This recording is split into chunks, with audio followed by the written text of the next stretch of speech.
원천교회 있을 때 우리 목사님들이랑 같이 제가 식사를 하러 중국집에 간 적이 있어요. 갔는데 누가 저한테 사자성어를 물어보더라고요. 사자성어. 목사님, 공선사후라고 들어보셨어요? 공선사후.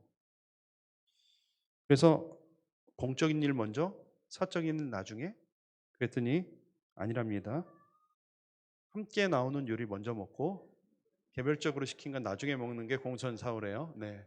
왜냐하면 자기 거는 이미 확보가 돼 있으니까, 예, 공적인 거 먼저 먹어야 되고 사적인 거는 이미 확보해서 천천히 먹어도 된다는 거예요. 네.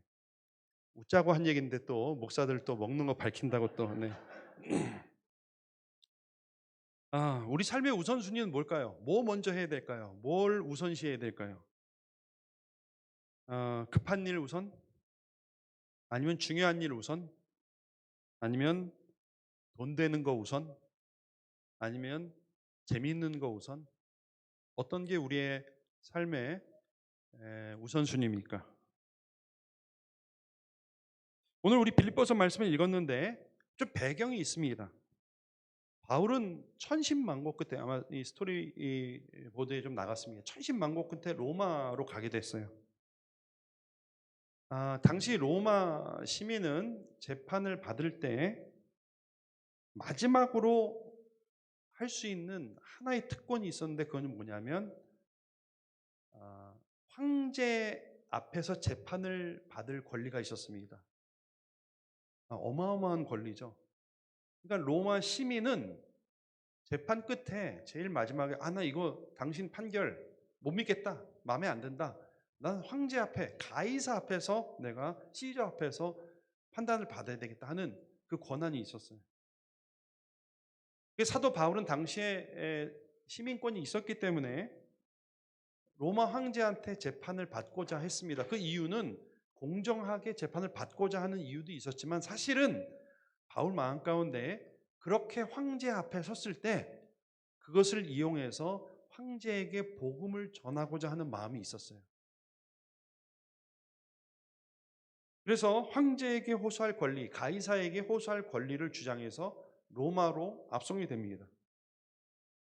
그때 로마를 통치하고 있었던 왕은 우리가 잘 아는 네로 왕이었어요. 근데 네로가 처음부터 미친 게 아니라 미치기 전에, 그 전에는 뭐 상당히 이렇게 이성적이었다 그래요. 근데 이제 바울이 로마에 들어갈 때 그 사도행전 28장에 보면은, 그 기록들을 보면은 로마로 이렇게 압송되어서 막 천신만고 끝에 들어갔는데 이미 로마에 교인들이 있었어요. 베드로가 세운 교회도 아니고 바울도 세운 교회가 아니고 지원은 불분명하지만 로마에 교인들이 있었습니다. 그들은 이미 바울을 알고 있었어요. 왜요? 유명했기도 했지만 이전에 로마서를 써서 로마 교인들한테 편지를 쓴 적이 있어요, 바울이. 그래서 로마 교인들이 바울을 이렇게 맞이하러 나오기도 합니다. 그리고 로마에서 바울은 사도행전 28장의 그 뒤쪽의 기록을 보면은 온 이태 동안 그러니까 2년 동안 셋집에서 거했다, 이런 말이 나와요. 셋집에서. 셋집이 뭡니까? 렌트한 거예요. 렌트하우스예요. 이게 무슨 얘기냐면 바울이 아직 유죄 판결을 받기 전이기 때문에, 지금으로 말하면 아직 유죄 판결을 받기 전이기 때문에 이렇게 차가운 감옥에 들어가진 않았어요. 그러나 역시 에, 도주의 우려가 있기 때문에 이렇게 지금으로 하면 이 가택 연금 같은 걸 한 거예요. 그러나 역시 이 죄인의 신분으로 또 재판을 받아야 하기 때문에, 또 신변의 위협을 받기도 했지만 또 도주의 우려도 있었기 때문에 횟집에서 거할 때 그 주변에 이렇게 로마 경비대가 이렇게 지키고 있었죠. 근데 되게 재미있는 거는요, 바울이 로마에 왔다는 소문을 듣고 수비대와, 그러니까 수도경비대랑 그 왕실에서 호기심을 갖고 바울에게 찾아오기 시작했다는 거예요. 그러니까 그 당시에 유행했던 게 뭐냐면, 뭔가 새로운 가르침이 있다 그러면 유행처럼 막 몰려갔어요. 그래가지고 왕실의 귀족들, 수비대, 이런 사람들이 바울이라는 사람이 왔는데 뭔가 새로운 것을 가르친대, 이렇게 소문이 나니까 너도 나도 와서 바울에게 무슨 새로운 가르침이 있나 이렇게 듣기 시작했어요. 근데 아주 놀라운 사실은요. 그것이 계기가 되어서 로마 수비대 귀족들 가운데 예수 믿는 사람들이 많이 나오기 시작했어요. 13절에 보면 그런 얘기가 나옵니다. 여러분 정말 오묘한 거죠. 바울이 만약에 로마에서 길거리에서 전도를 했으면 유대인들한테 우선 굉장히 핍박을 받았을 것이고 로마로부터도 굉장히 압박을 받았을 것이에요. 왜냐하면 그 당시에는 황제 숭배 사상이 있었기 때문에 우리가 할렐루야 하는 것처럼 이 사람들 인사가 지나가면서 가이사가 시저가 우리의 신임이다 이런 것이 인사말이 있을 정도였어요. 그래서 잘못 오해하면 바울이 굉장히 어려움에 처할 수 있었죠. 그러나 오히려 바울은 감옥으로 들어가면서 안전해졌어요. 왜냐하면 수비대가 지키고 있었기 때문에. 그리고 가만히 앉아 있었는데 수비대와 왕실의 사람들이 교대로 도대체 무슨 얘기를 하나 들으러 왔다는 것입니다. 그래서 당시 로마의 상류층에 상당히 왕실에 예수 믿는 사람들이 많이 생기게 되었습니다. 여러분 이 얼마나 오묘한 하나님의 섭리인지 모릅니다. 그런데 여기서 그친 것이 아니에요. 더 재미있었던 건 뭐냐면 이렇게 바울이 구속된 상태에서 복음을 막 전하고 있다는 소식이 로마에 퍼지기 시작하면서 로마 교인들이 이제 자극을 받은 거예요. 도전을 받은 거예요. 그래서 아니 이 외부에서 온 바울이 저렇게 옥에 갇혔음에도 불구하고 열심히 복음을 전하는데 우리라고 가만히 있을 수 없다 하면서 로마 교인들이 이제 막 복음을 전하기 시작했어요.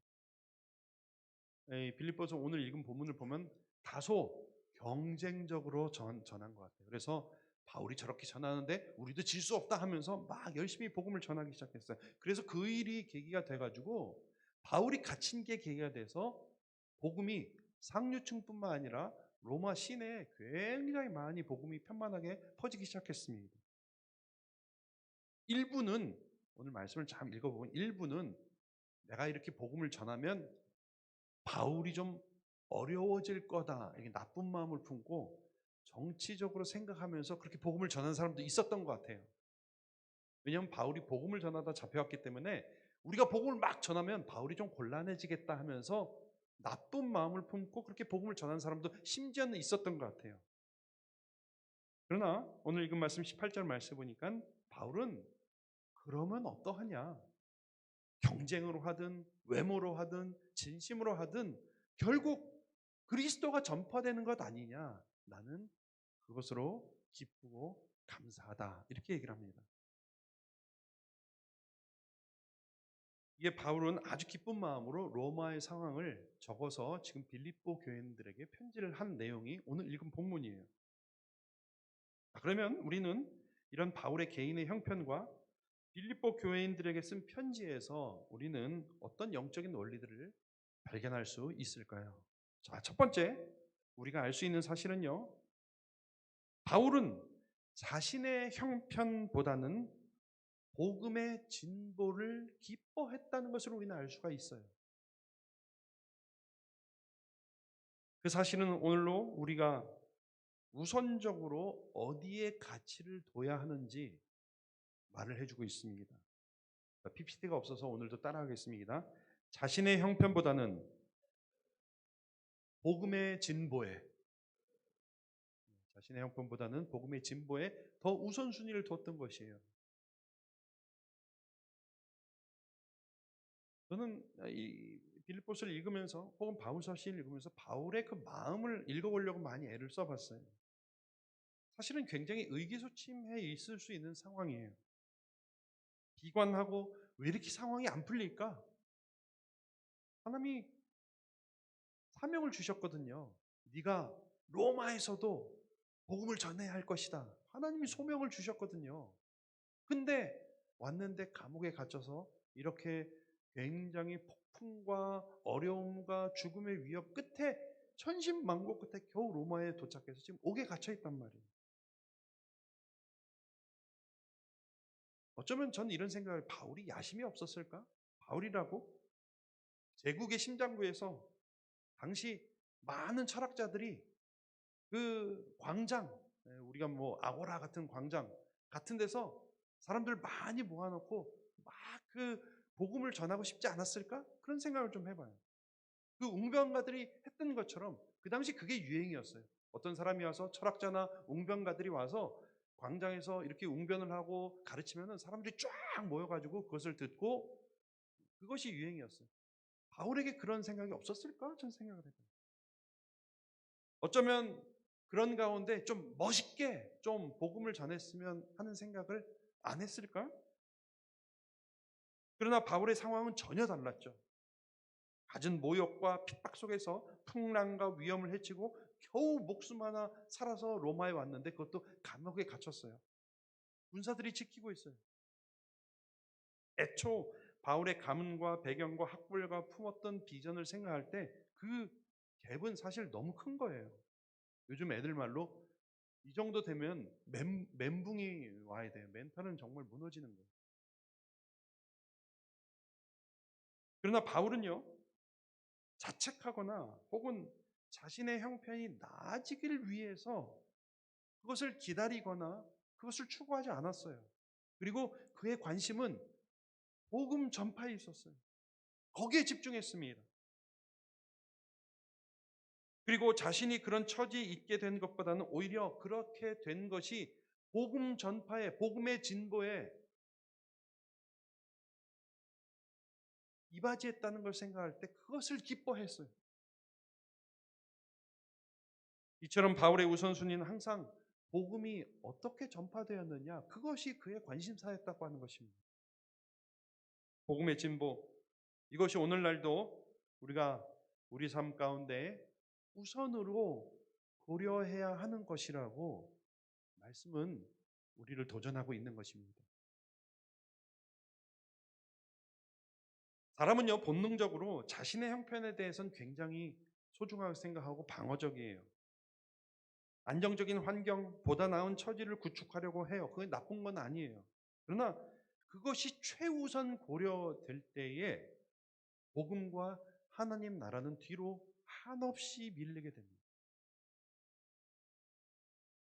꼭 내가 안정되면 형편이 나아져야 복음 전파를 잘할 수 있을 것이라고 생각할 수 있습니다.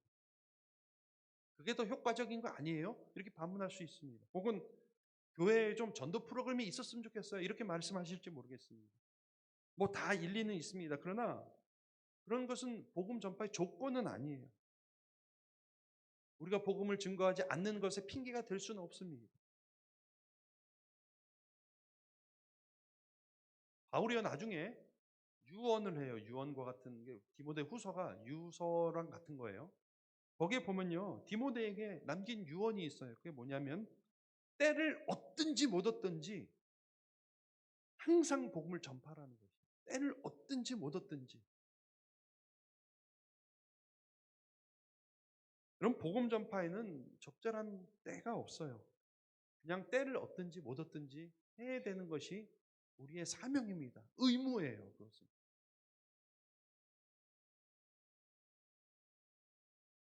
물론 저는 뭐 복음은 때를 얻든지 못 얻든지 전해야 되지만 무례하게 전하면 안 된다고 늘 생각을 합니다. 저는 무례하게. 복음 전파는 항상 공손하게 지혜롭게 이루어져야 돼요.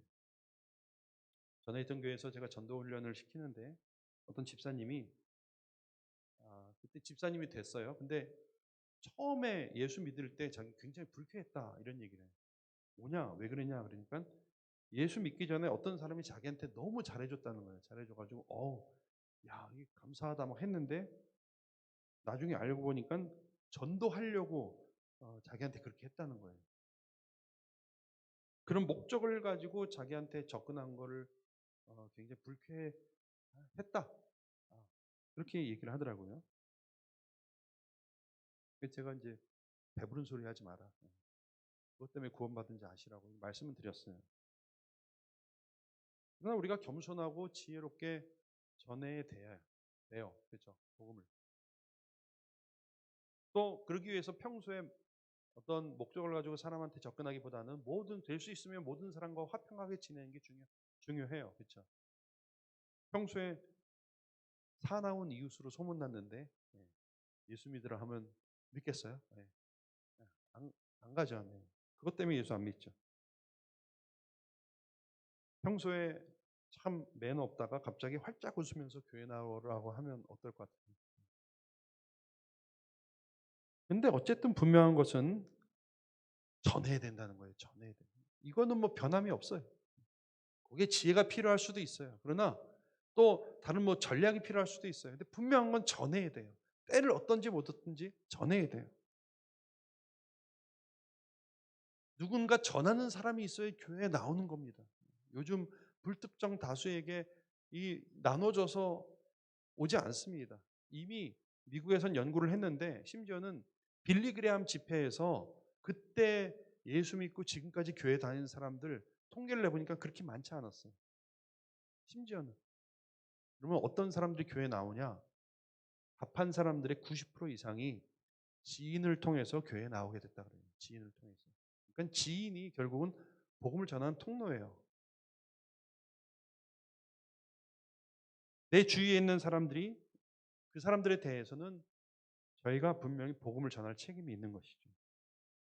우리는 때를 얻든지 못 얻든지 복음을 전해야 돼요. 이것이 사도 바울의 우선순위였고 오늘날 우리에게도 우선순위라고 말씀을 해주고 있는 것이에요.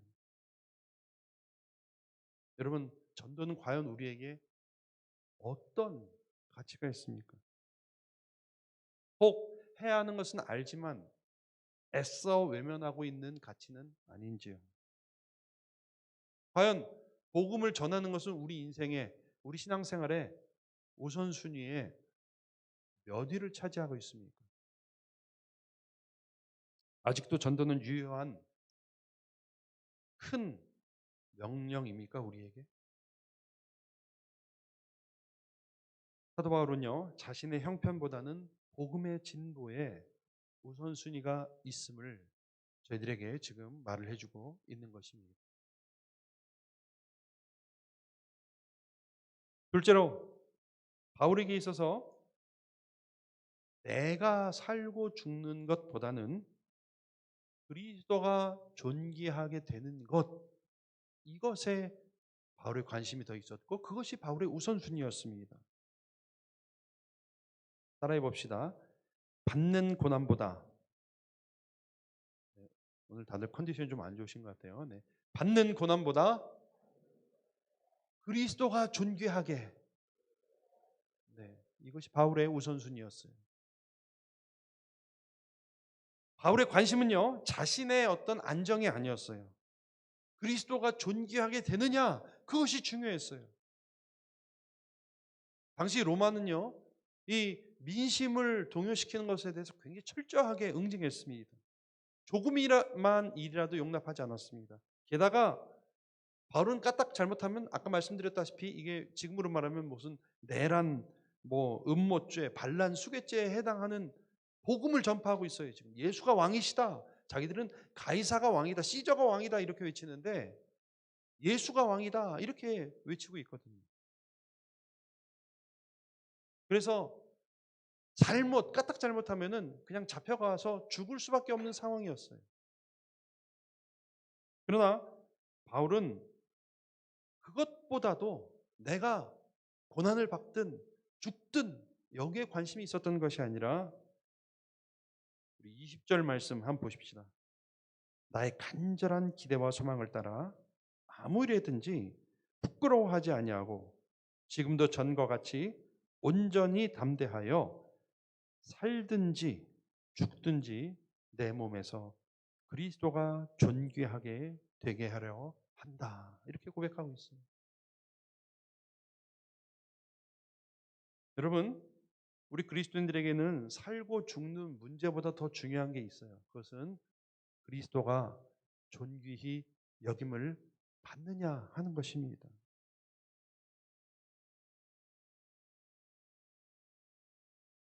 많은 사람들이요. 우리 그리스도도 존귀히 여김을 받아야 되지만 우선 내가 좀 존귀함을 받길 원해요. 이후에 비로소 그리스도를 존귀하게 할 수 있다고 생각합니다. 쉽게 말하면 내가 잘 돼야 하나님께 영광을 돌릴 수 있다고 생각합니다.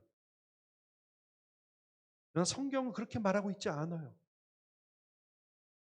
우리의 논리적인 상식적인 생각은 그거죠. 내가 잘 돼야 하나님께 영광을 돌릴 수 있다. 그러나 성경은 반대로 얘기하고 있어요. 하나님을 높일 때 내가 잘 된다고 반대로 얘기하고 있어요.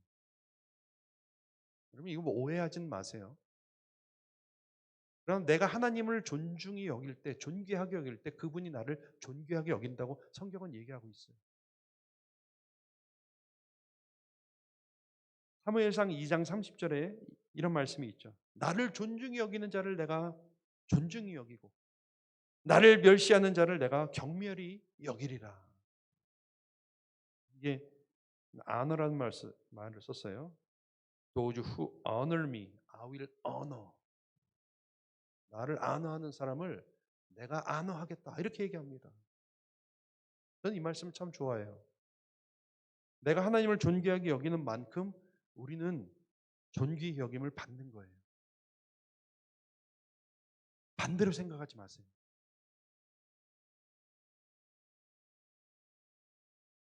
여러분 다 아시는 얘기인데 1924년 파리 올림픽 그때 에릭 리들리라는 사람이 있었어요. 에릭 리들리라는 사람은 영국 100m 달리기 국가대표 선수였어요.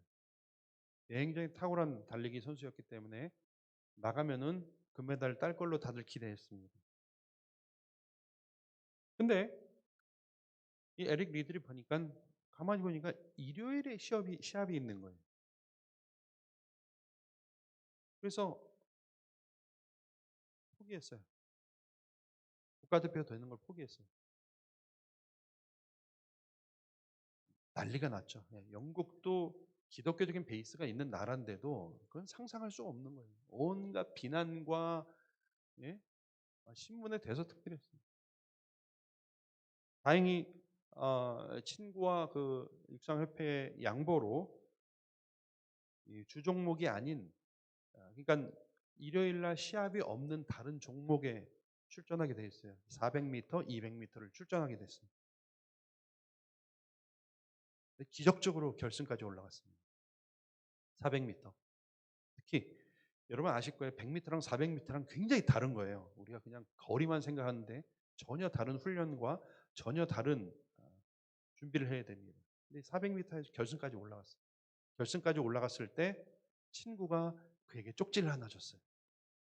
그 쪽지에는 이렇게 써 있었어요. 나를 존중히 여긴 자를 내가 존중히 여기리라. 여러분 아시다시피 400m 결승에 나가서 신기록, 당시 신기록을 세우면서 금메달을 땄습니다. 물론 우리는 이 본질을 생각해야 돼요. 뭐 일요일 날 안 뛰었다. 이거 가지고 논쟁의 뭐 제목을 삼는다든지 금메달을 땄다. 여기에 우리는 너무 지나친 관심을 쏟지만 그러나 그보다 근본적으로 우리는 그가 어떻게 하나님을 안화했고 하나님이 어떻게 그를 안화했는지를 우리는 생각해 봐야 돼요. 그의 관심은 그의 우선순위는 하나님을 안화하는 거였어요. 그분을 존귀하게 하는 거였어요.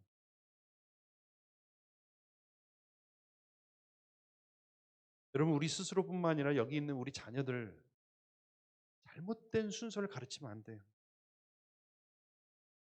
나 중심으로 우리 중심으로 하나님을 맞추면 안 돼요. 내 필요 중심, 내 스케줄 중심 때로는 우리 아무 거리낌 없이 나 중심의 신앙생활을 당연하게 받아들일 때가 있어요. 그러나 우리 성경은 반대로 얘기하고 있습니다. 그리스도 중심의 신앙을 설명하고 있고 그것이 그리스도인의 우선순위고 그럴 때에 비로소 우리의 삶이 존귀해진다고 이야기를 하고 있습니다. 내가 하나님께 대한 존중이 있을 때 비로소 그분이 나를 존중해 주시는 거예요. 아니, 여러분, 하나님은 우리를 이미 존귀하게 존귀하다 선언하셨습니다.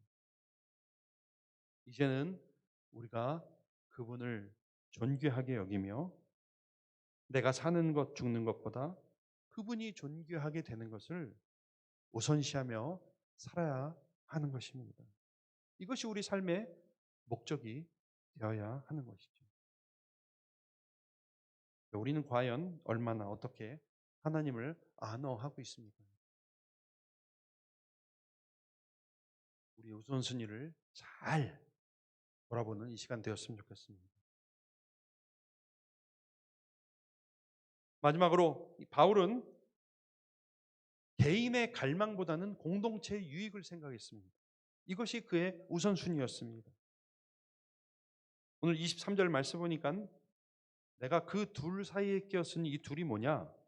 차라리 세상을 떠나서 그리스도와 함께 있는 것이 더욱 좋다. 이렇게 얘기합니다. 그게 훨씬 좋은 일이다. 그렇게 하고 싶으나 내가 육신으로 있는 것이 너희를 위하여서 더 유익하다. 이렇게 얘기를 하고 있습니다. 바울의 갈망은 뭐였냐면요. 빨리 죽어서 주와 함께 거하는 그것이었어요. 그러나 내가 살아서 있는 것이 공동체에 더 유익하다. 이렇게 이야기를 합니다. 그야말로 바울에게 있어서는 자신의 인생 공선사후였어요. 공동체 우선, 개인적인 건 나중이었어요. 사실 바울은요, 천국을 이미 경험한 사람이었어요. 그가 죽었는지 살았는지 모르는 가운데 천국에 가서 그것이 얼마나 황홀한, 그게 얼마나 영광스러운 것인지 그가 이미 경험을 했어요. 주와 함께 거하는 것이 바울에게 있어서는 정말 평생의 소원이었어요. 게다가 지금 이 옥에 갇혀 있기 때문에 어쩌면 이렇게 생각했을 수도 있어요. 그냥 사형 선고 내렸으면 좋겠다. 빨리 죽어서 천국 갔으면 좋겠다. 이거는 그냥 그가 생명을 경시했다거나 뭐 그런 게 아니라 그 주와 함께 거하는 것이 얼마나 그에게 사모하는 것인지 몰랐어요. 그러니까 세상 살기 힘든데 빨리 주님 앞에 갔으면 좋겠다. 이런 어떤 이 무책임한 생각은 아니었어요. 주와 함께 거하는 것, 살든지 죽든지 주와 함께 거하는 것이 그에게는 갈망이었어요. 그게.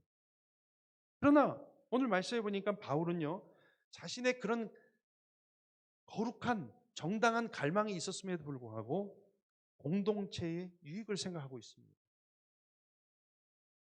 이 두 가지가 대조되어 있는데 나와 공동체 그리고 좋은 것과 유익한 것, 이 두 개가 지금 대비되고 있습니다. 바울은 자신에게 좋은 것보다 공동체에 유익한 것을 선택한 거죠. 그러면 이 말씀 여러분 오해 없이 들으시길 바라요. 내가 무가치하다 이 말씀을 드리는 것은 아니에요. 그러나 바울이 삶의 중요한 결정을 내릴 때 내가 소중히 여기는 가치보다는 공동체의 유익이 되는 것으로 그것이 기준이 되어서 결정을 내렸다는 것이에요. 오늘날 우리 그리스도인들이 그와 같은 우선순위가 있어야 된다고 오늘 말씀은 말을 하고 있는 거예요. 여러분, 공동체는 과연 저와 여러분들에게 얼마나 어떤 의미가 있습니까? 과연 내가 어떤 중요한 결정을 내리는 데 있어서 중요한 우선의 어떤 변수가 됩니까? 어떠세요? 시간을 할애하고 우리 물질을 소비하는 데 있어서 공동체는 몇 위쯤 됩니까? 하나님은 몇 위쯤 됩니까? 물론 감사하게도 우리 하나 비전 교회는 너무 감사해요. 우리 공동체성도 정말 성숙한 것 같습니다.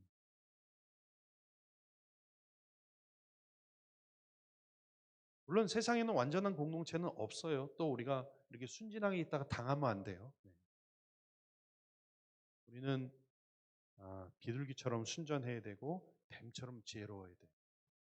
공동체를 이뤄 나감에 있어서도. 교회에서요 꼭 잊혀질만 하면 돈 사고 나요. 여러분 다시 한번 이 자리에 대해서 내가 빌어서 말씀드려요. 교인 간에 돈 거래하지 마세요. 네. 저희는 없어요 아직까지. 긴장 풀리면 여러분 친밀해지면서 긴장이 풀어지면은 이제 함부로 행동하는 사람들이 생깁니다. 작은 말 표현에 상처를 주고받아요. 별거 아닌 일에 흥분하기 시작해요. 서로 잘해보겠다고 하다가 사소한 거 가지고 다투게 돼요. 제 경험상 공동체는 큰 이상이 달라서 어려워지지 않습니다. 사소한 걸로 어려워져요, 보면. 늘 우리는 친밀해야 하면서도 동시에 긴장해야 돼요. 어떻게 해야 되냐? 네, 다음 주에 계속. 네. 계속 나옵니다. 오늘 그 우선순위에 대해서만 우리가 생각해 봐요. 바울은 그 갈망, 정당하고도 거룩한 갈망이 있어요. 빨리 주를 뵙고자 했습니다. 그러나 그럼에도 불구하고 자신의 갈망을 빨리 성취하기보다는 공동체의 유익이 되는 편을 선택했어요. 오늘날 이것이 우리의 우선순위가 되어야 한다고 성경은 우리에게 호소하고 있는 거예요, 지금. 시간과 물질의 우선순위를 보면 대충 우리가 점수를 매길 수 있어요. 제가 뭐 교회에서 살라는 말도 아니고 재산을 갖다 바치라는 말씀 드리는 것이 아닙니다. 다만 우리 스스로는 하나님 앞에서 대답할 수 있어요. 정직하게. 몇 점이라고. 오늘 말씀을 통해서 우리 자신을 돌아보시길 바랍니다. 우리는 과연 공동체에 얼마나 진심입니까? 저희는 잘 해가고 있죠, 여러분. 그렇죠? 지금까지는 소파 소굿입니다. 이 모습 이대로 잘 성숙해 나가시길 바랍니다. 곧 지치고 우리가 익숙해지면 시험이 올 수 있습니다. 그러나 그때마다 기억하십시다. 내가 우선순위를 어디에 두고 있는지. 자, 오늘 세 가지 살펴봤습니다. 자신의 형편보다는 복음의 진보에, 받는 고난보다는 그리스도가 존귀하게, 개인의 갈망보다는 공동체의 유익에. 사실은 읽으면서 이런 괴리감은 있었어요. 그냥 솔직하게 바울은 바울이니까 선교사니까 그렇게 부르셨으니까 그런 괴리감은 있었어요, 사실은. 그러나 한편 뒤집어 생각할 때 내가 너무나 안일하지 않는가? 그런 생각은 분명히 합니다. 제가 바울이 왜 기뻐하였는가? 어떻게 기뻐할 수 있었는가? 가만히 생각해 보면 이와 같은 우선순위가 있었기 때문에 그런 상황 속에서도 기뻐할 수 있었던 것 같아요. 반대로 오늘날 현대 그리스도인들이 왜 기뻐할 수 없는가? 왜 기쁨 가운데 살아가지 못하는가? 생각했을 때 물론 그것이 유일한 원인은 아니겠지만 우선순위가 바뀌었기 때문입니다. 나 위주의 신앙생활을 하고 나의 만족을 위해서 신앙생활을 하고 공동체보다는 나의 유익을 더 내가 좋은 것에서 뭐 추구할 때에 그런 잘못된 우선순위 때문에 우리가 힘든 것이 아닌가 이런 생각을 해봤습니다. 오늘 말씀을 통해서 우리의 우선순위와 가치들을 다시 한번 점검하시고 바울이 경험하고 명령한 그 기쁨이 무엇인가 우리 같이 누릴 수 있는 저와 여러분들 되시길 주님의 이름으로 축원합니다. 기도드리겠습니다.